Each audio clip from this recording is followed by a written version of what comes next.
নমস্কার বন্ধুরা, আশা করি সবাই খুব ভালো আছো। অরুণের গল্প কথা চ্যানেলে আপনাদের স্বাগত। বন্ধুরা, মনে আছে তো সেই ছেলেবেলার রাতগুলো, যখন আমরা দাদু ঠাকুমার পাশে গা ছমছম করা গল্প শুনে ঘুমিয়ে পড়তাম। আজ সেই হারানো শৈশবের দোরগোড়ায় নিয়ে আসতে চলেছি। আজ তোমরা শুনতে চলেছ এমন এক গল্প যেটা তোমাদের মনে করিয়ে দেবে সেই ফেলে আসা দিনগুলোকে, যেখানে ছিল ভয়, রহস্য আর শিহরণ মেশানো আনন্দ। আজ তোমরা শুনতে চলেছ লেখক সুরজিৎ ঘোষের কলমে তারানাথ তান্ত্রিক ও 40 বছর পর।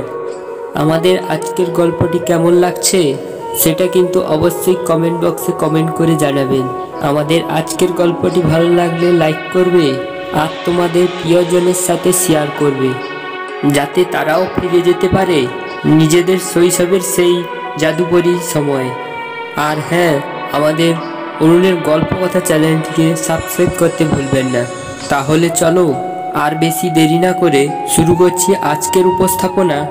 লেখক সুরজিৎ ঘোষের কলমে তারানাথ তান্ত্রিক ও 40 বছর পর। এই 4 নম্বর পড়বে। চিন্তার কোনো কারণ নেই। অজ্ঞান হয়ে গেছে ও,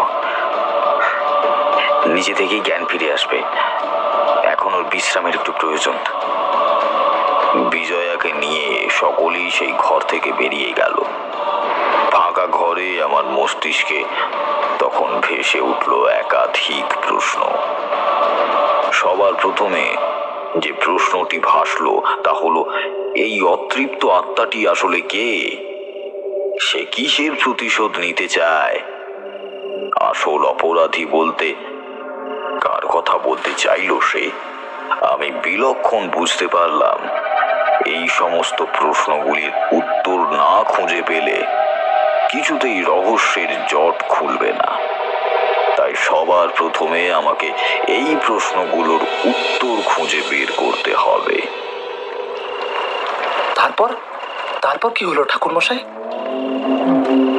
তারপরের ঘটনা মধ্যরাতের। সেই দিন গভীর রাতে ঘুমন্ত অবস্থায় আমি একটা অদ্ভুত স্বপ্ন দেখলাম। হ্যাঁ, অদ্ভুত স্বপ্ন বটে। যেই স্বপ্নটার মানে তখন বুঝতে পারিনি, কিন্তু এইটুকু বুঝতে পেরেছিলাম যে এটা শুধুমাত্র একটা স্বপ্ন নয়, একটি গুরুত্বপূর্ণ তথ্য।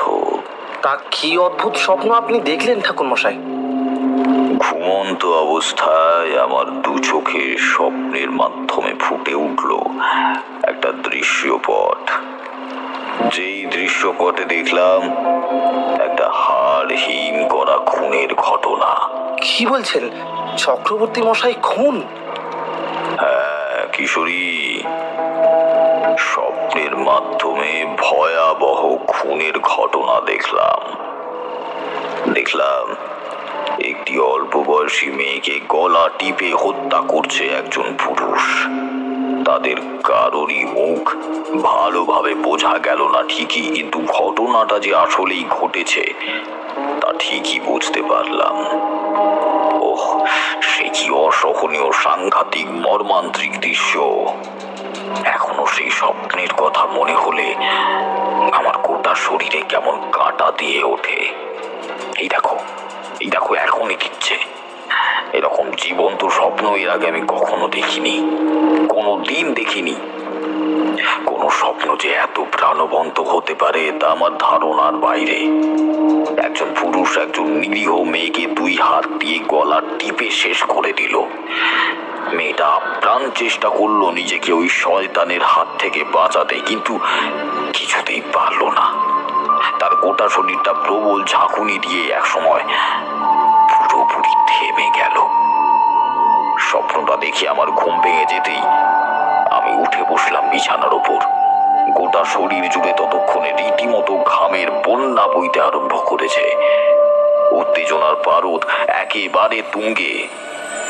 বুকের বাম দিকটা ধড়াস ধড়াস করে লাফাচ্ছে। গোটা ঘর পুরোপুরি অন্ধকার। শোবার সময় যে ছোট্ট লণ্ঠনখানি ঘরের এক কোণে নামিয়ে রেখেছিলাম তাও কখন যেন নিভে গেছে তেলের অভাবে। মাথার কাছাকাছি একখানি খোলা জানালা, তা থেকে ক্রমশ ফুরফুরে ঠান্ডা শীতল বাতাস ঘরে ঢুকছে।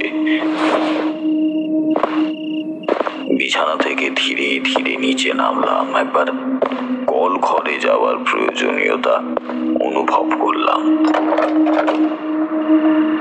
কিন্তু ঘরের দরজা খুলে বাইরে বেরোতেই উপলব্ধি করলাম গোটা বাড়িটা বর্তমানে ডুবে গিয়েছে সাক্ষাৎ মৃত্যুপুরীর মতো নীরবতায়। সেই বীভৎস নীরবতার পরিমাণ এতটাই বেশি যে কোথাও যদি সামান্য একটা সূঁচো পড়ে যায় তাহলে সেই আওয়াজও যেন ছনছন করে উঠবে। বিশাল বড় সেই বাড়িটির বিভিন্ন প্রান্তে ছোট বড় নানান মাপের কিছু ঝাড় লণ্ঠন জ্বলছে, তবে গোটা বাড়িটার বেশিরভাগ অংশই অন্ধকারে নিমজ্জিত। দোতলার বারান্দা থেকে কল ঘরে প্রবেশ করে সেখান থেকে বেরোতেই যা দেখলাম তাতে আমার মেরুদণ্ড বয়ে একটা কনকনে ঠান্ডা রক্তের স্রোত নেমে গেল নিচের দিকে। মনে হলো কেউ যেন এক বালতি বরফ গলা জল আমার দেহ লক্ষ্য করে ছুঁড়ে দিয়েছে, আর সেই কারণেই এরকম মাত্রাতিরিক্ত ঠান্ডা লাগছে আমার। কেন ঠাকুর মশাই, আপনি কি এমন দেখলেন যার কারণে আপনার ওরকম অবস্থা হলো? দেখলাম একটা কালো কুচকুচে অবয়ব সরীসৃপ প্রাণীর মতো বিকৃত ভাবে চার হাত পায়ের ওপর ভর দিয়ে দোতলার দেয়াল বেয়ে ঘরের মধ্যে ঢুকে গেল। আমি যদি খুব ভুল না করি তাহলে ওটি ছিল ওই বাড়ির কর্তা নকুল মিত্রের কক্ষ। সন্ধ্যার সময় বিজয়ার বলা কথাগুলো আমার মস্তিষ্কের মধ্যে ভেসে উঠল। আমার মনে পড়ে গেল সেই অতৃপ্ত আত্মা বলেছিল কোনো কিছুর প্রতিশোধ সে নিতে চায়। আর এক মুহূর্ত দেরি না করে আমি এক প্রকার দৌড়ে গেলাম সেই ঘরে। ঘরের দরজার উপর রীতিমতো আছড়ে পড়লাম, কিন্তু দেখলাম দরজাটা ভেতর থেকে বন্ধ করা রয়েছে।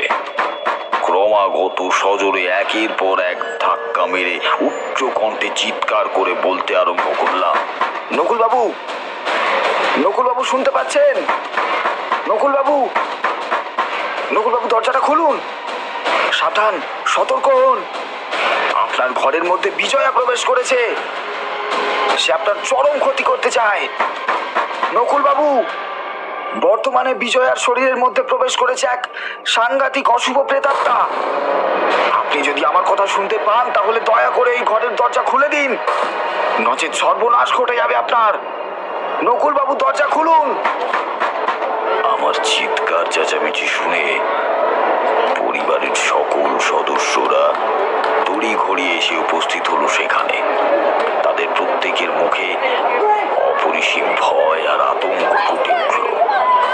বাড়ির চাকর বাকর কাজের লোকেদের মধ্যে বিপুল হইচই পড়ে গেল।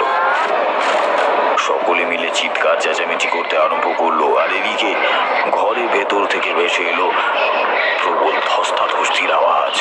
নকুল বাবুর 3 ছেলে সিদ্ধান্ত নিল ঘরের দরজাখানা ভেঙে ফেলবে। সকল পুরুষেরা মিলে যতক্ষণে দরজা ভেঙে ভেতরে প্রবেশ করলো ততক্ষণে সবকিছু শেষ হয়ে গিয়েছে। গোটা ঘর লণ্ডভণ্ড হয়ে রয়েছে। ঘরের মধ্যে যেন একটা কালবৈশাখী ঝড়ের সূচনা হয়েছিল খানিকক্ষণ আগেই। বিছানার চাদর নিচে পড়ে ঘরের মধ্যে থেকে তাকের যাবতীয় বইপত্র, বিভিন্ন প্রয়োজনীয় জিনিস ছড়িয়ে ছিটিয়ে যত্র তত্র, তবে ঘরের মেঝেতে লুটিয়ে পড়ে রয়েছে 2টি মানুষের বিধ্বস্ত শরীর, একটি নকুল মিত্রের এবং অপরটি বিজয়ার।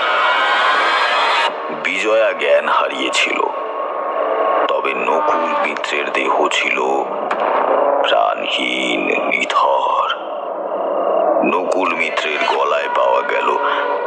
10টি আঙুলের স্পষ্ট ছাপ, অর্থাৎ শ্বাসরোধ করে তাকে খুন করা হয়েছে। বিলক্ষণ বোঝা গেল বিজয়ার শরীরে ভর করা অতৃপ্ত আত্মাটি গলা টিপে শ্বাসরোধ করে মেরে ফেলেছে নকুল মিত্রকে। গোটা বাড়ির মধ্যে কান্নাকাটি পড়ে গেল। সকলেই অত্যন্ত ভয় পেল। যদি এরকম পরিস্থিতি আবারও হয় তাহলে ভয় পাওয়াটাই স্বাভাবিক। অচৈতন্য অবস্থায় লুটিয়ে থাকা বিজয়াকে নিয়ে গিয়ে ঘরের মধ্যে শুইয়ে দেওয়া হলো। দরজাখানা বাইরে থেকে তালা মেরে দেওয়া হলো, যাতে কোনোভাবেই সে ঘরের বাইরে বেরোতে না পারে। আমার বুকে ঠেলে উঠল এক দীর্ঘশ্বাস। শেষ রক্ষা করতে পারলাম না। সেই ঘরের ভেতর থেকে আমি বেরিয়ে আসতে যাব, হঠাৎ করে এমন সময় আমার নজরে পড়ল একটা অদ্ভুত জিনিস। ঘরের কোণে মেঝের ওপর গুঁড়ো সিঁদুর বা ওই জাতীয় কিছু লাল জিনিস দিয়ে লেখা রয়েছে 3টি শব্দ, যথাক্রমে তা হলো 40 বছর পর। কি বলছেন ঠাকুর মশাই? 40 বছর পর এই 3টি শব্দের অর্থ কি ছিল? জানতাম না হে। তোমরা এখন যেরকম ধাঁধার মধ্যে রয়েছো, আমিও তখন সেই অবস্থাতেই ছিলাম। যাই হোক, গল্পের বাকি অংশ শোনো, তাহলে আপনা থেকেই বুঝতে পারবে এই 40 বছর লেখার অর্থটা কি ছিল। নকুল মিত্রের প্রাণহীন মৃতদেহটা সৎকারের ব্যবস্থা করা হলো। সব যাত্রীর দল শ্মশানে নিয়ে গেল প্রখ্যাত ব্যবসায়ীর অন্তিম ক্রিয়া করতে। আমি ঘরের ভেতরে বসেছিলাম একাকী। ঠিক এমন সময় সেই ঘরে প্রবেশ করলো প্রভাত বাবু। তার 2 চোখ জলে ভরা, মুখ থমথমে ফ্যাকাশে, ভাবলেশহীন। তিনি আমার কাছে এসে বললেন, চক্রবর্তী মশাই, এসব কি ঘটছে বলুন দেখি? আমার মেয়েটা কিনা শেষ পর্যন্ত খুন করলো। আমার বাবাকে এইভাবে যে ও হত্যা করতে পারে, এই আমি এখনো পর্যন্ত বিশ্বাস করতে পারছি না। একটিবার ভেবে দেখেছেন, একবার যদি এ খবর 5 কান হয়ে যায় তখন কি সর্বনাশ ঘটবে? আমার মেয়েটা এই সমাজের কাছে পুরোপুরি ভয়ের কারণ হয়ে উঠবে।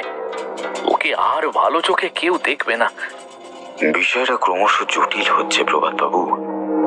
অনেক রহস্য লুকিয়ে আছে এই সব কিছুর পেছনে। ঘটনাটাকে যত সহজ বলে মনে করেছিলাম, ততটা সহজ একেবারেই নয়। এই বাড়ির মধ্যে এমন কোনো অভিশাপ নিশ্চয়ই লুকিয়ে রয়েছে যা অতীত থেকে বর্তমান সময়ে উঠে এসেছে।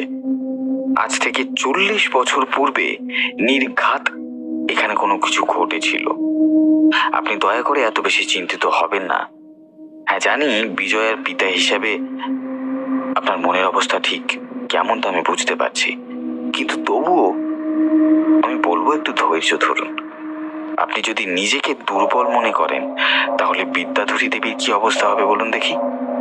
তাছাড়াও আপনার মেয়ে বিজয়া কিন্তু স্বেচ্ছায় এই ঘটনা ঘটায়নি। তার ভেতরে এক বিদেহী আত্মা প্রবেশ করেছিল, সেই তাকে এই কাজ করতে বাধ্য করিয়েছে।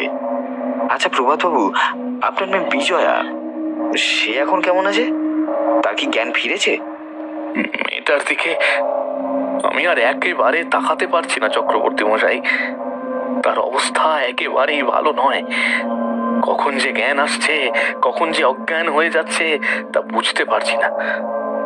চলুন প্রভাতবাবু, আমি বরং একবার আপনার মেয়ের কাছে যাই, চলুন।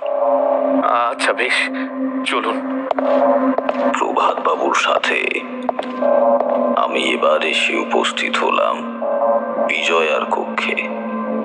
মেয়েটা তখনও ঘরে ঘুমোচ্ছে। বিজয়ার ঘরে বসে চারপাশে বেশ ভালোভাবে একবার চোখ বুলিয়ে নিচ্ছি। ঠিক এমন সময়